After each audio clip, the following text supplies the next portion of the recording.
All right, so you want to know how much money I made on this blog and YouTube channel? I'll tell you. And I'll also talk to you about reviewer bias. So maybe you're thinking about whether you should start your own channel or your own blog, or maybe you're just curious.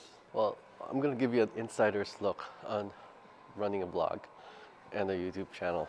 By the way, in case you're wondering, it's like 3:30 a.m. here, so that's why there's no one here. And yeah, vlogging is a shit ton of work. So for those of you who don't know me, my name is Mick and my blog is called 360 Rumors. I began 360 Rumors in February 2016 and I started doing YouTube videos around December of 2016. So how much money did I make? Well, in 2017, I made 25,000 roughly. Most of that consisted of commissions from affiliate links. For Amazon, for example, they give you a commission of around, roughly 2%, sometimes 3% when people click on links and buy the product. So that sounds like a reasonably good deal, but it's not as lucrative as you might think. Because like out of the thousands of people who might see a video or read an article, very few actually click on the link. And at least with Amazon, they have this rule that if they buy the product, but more than 24 hours has elapsed from the time they clicked on your link, then you don't get anything. Then, of course, the flip side is expenses. I have a lot of expenses, not just maintaining the site, paying for the server, all that stuff, but also, in my case, a lot of my expenses consist of buying the equipment for reviews. So how much did I have in expenses? Around 25,000. So, around $20,000 from my expenses in 2017 were for buying stuff for reviews. To be fair, not all vlogs have as many expenses as I do. In my case, it's because I reinvest my revenue into buying more equipment so that I can do more tests and reviews for you guys. Now, if this was a real business, then you would actually need a salary for your workers, right? So I didn't pay myself any salary. You might say I worked for free for you guys, but apparently for some people that's not enough. So on Facebook, I saw this message where someone was asking for a review. It said, I saw some, but I saw several affiliate links and, I don't want to trust those reviews. So from the point of view of this person, if you have an affiliate link, then therefore you cannot be trusted. So here's the thing. If you see an ad for a product, let's say an ad for a restaurant, you might say the restaurant has an incentive to lie. But if you went to the restaurant and it didn't taste any good, you probably wouldn't go back to that restaurant. And that's kind of how it is with reviewers as well. For us, our reputation is our most important asset, and that's worth more than like any product or the commission for any product or service. So we have an incentive to tell the truth or be as truthful as possible to give you our honest opinion. Okay, that's nice, but why can't you do that for free? In fact, I did do it for free for several years. Before I made 360 Rumors, I had another blog.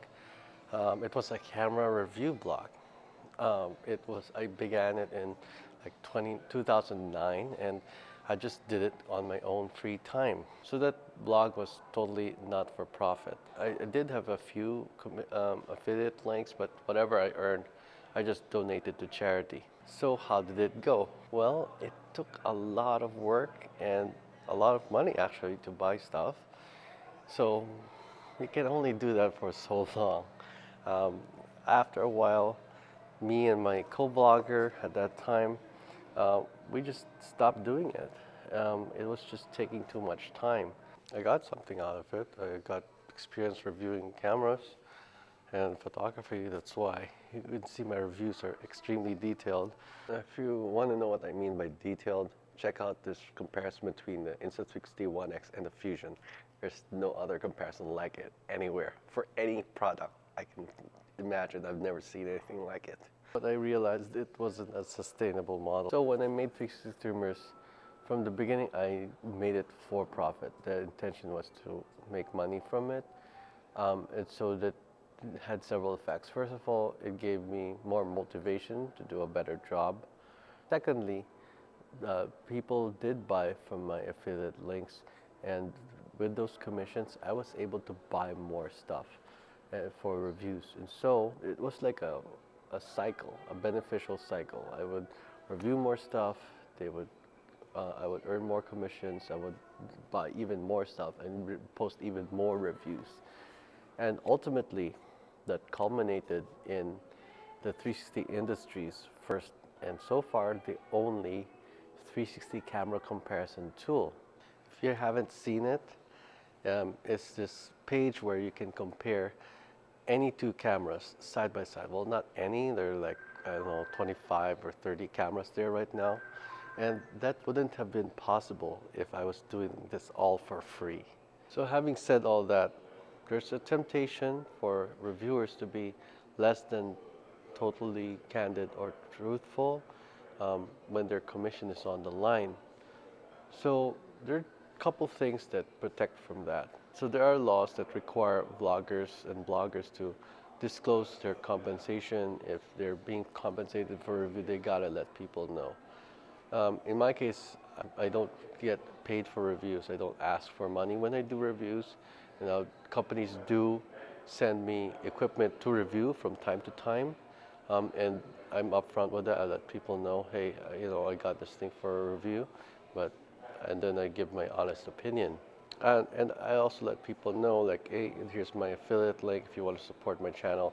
But to me, there's something even more important than those rules, and that is objective data. So in my blog, whenever I say something about a product, I try to show the evidence for it. So for example, if I say camera A is sharper than camera B, I take close-ups and show people, like, here, this is why I came to this conclusion. That way you can see the basis for my conclusions and you can judge for yourself. Maybe you might say, you know what, to me, I've seen the photos and I think this camera B is sharper than camera A, and that's totally fine. The point is for me to show you guys the actual evidence so you can judge for yourself. And that's why I always say, or I often say, don't just take my word for it, take a look. And that's why I created the 360 camera comparison tool, to encourage you guys to see for yourselves and to realize whether what I'm saying is right or wrong. So what do you think about all this? Do you think it's useful to have objective data? Let me know in the comments. Unfortunately, not all reviewers do it that way.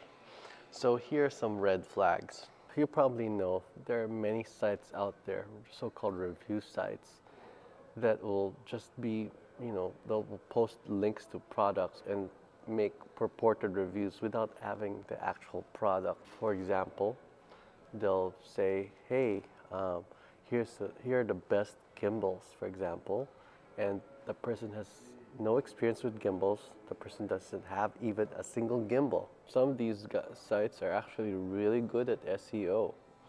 So they know how to use tricks to make their page appear early in search results to suck people in.